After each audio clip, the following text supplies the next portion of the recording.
நண்பர்களே, இன்றைக்கி நம்ம வீட்டில் என்ன ரெசிபின்னு பார்த்தீங்கன்னா ஆலு பராத்தா தான் ரெடி பண்ண போகிறோம். அதுக்கு வந்து ஃபஸ்ட்டு ஆலு மசாலா ரெடி பண்ணிக்கலாம்.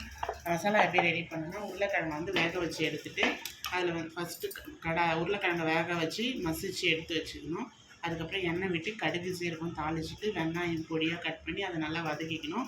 வெங்காயம் வதங்கினாலும் நம்ம வேக வச்சு மசிச்சு வச்சுருக்கோம். உருளைக்கிழங்கு அதில் ஆட் பண்ணி நல்லா வதக்கிட்டு உப்பு ஆல்ரெடி உருளைக்கிழங்குல போட்டதால் கொஞ்சமாக உப்பு சேர்த்துட்டு கரம் மசாலா ஒரு ஸ்பூன், காரத்துக்கு தேவையான அளவு ரெட் சில்லி பவுடர், கொஞ்சமாக ஜீரகத்தூள் தனியாத்தூள் சேர்த்து நல்லா மிக்ஸ் பண்ணி எடுத்தால் ஆலு மசாலா ரெடி ஆகிடுச்சு. இப்போ நம்ம அதை உள்ளே வச்சு ஸ்டஃப் பண்ணிக்கலாம். சப்பாத்தி மாதிரி இந்த மாதிரி வாட்டிக்கலாம். ஃபஸ்ட்டு ஒரு மீடியம் சைஸ்க்கு இந்த மாதிரி வாட்டிக்கிட்டு இதை வந்து நடுவில் வந்து ரெண்டாக இந்த மாதிரி டிவைட் பண்ணிக்கலாம். இந்த மாதிரி 2 பார்ட்டாக பிரிச்சுட்டு நம்ம ரெடி பண்ணி வச்சுருக்க ஆலு மசாலாவை வந்து ஒரு பக்கம் வச்சுக்கலாம். வச்சுட்டு இன்னொரு பார்ட் எடுத்து அது மேலே இப்படி மூடிக்கலாம். இதை நல்லா க்ளோஸ் பண்ணிவிட்டு நம்ம சப்பாத்தி திரட்டுற மாதிரி மாவு போட்டு திரட்டிக்கலாம்.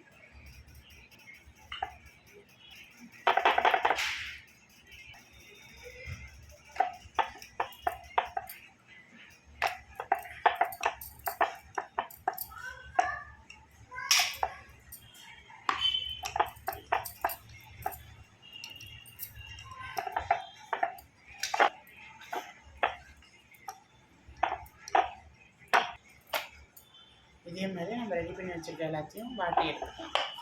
உள்ள ஸ்டஃபிங் வச்சு வாட்டி எடுத்தாச்சு. கல் நல்லா காஞ்சு தான் நம்ம ரெடி பண்ணி வச்சுருக்க பரோட்டா இதில் போட்டுக்கலாம். இதை வந்து நல்லா 2 பக்கமும் வேக வச்சு ஒரு பக்கம் வெந்தது நான் திருப்பி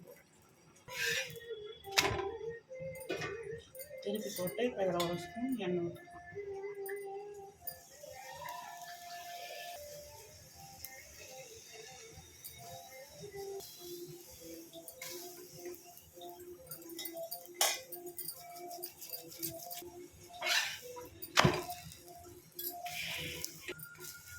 இது வந்து அவ்வளோதான் நம்ம உள்ளே வச்சுருக்க ஆலு உருளைக்கிழங்குலாம் வந்து சூப்பராக தெரியுது பாருங்கள். இதோட டேஸ்ட் வந்து சூப்பராக இருக்கும்.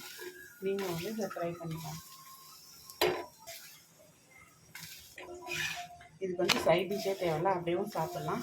அப்படி இல்லைன்னா நம்ம இதுக்கு வந்து சன்னா மசாலா, கார சட்னி, பன்னீர் மசாலா எது வேணாலும் வச்சு சாப்பிட்லாம். அதுதான் ஃப்ரெண்ட்ஸ், நம்மளோட பரோட்டா ரெடி.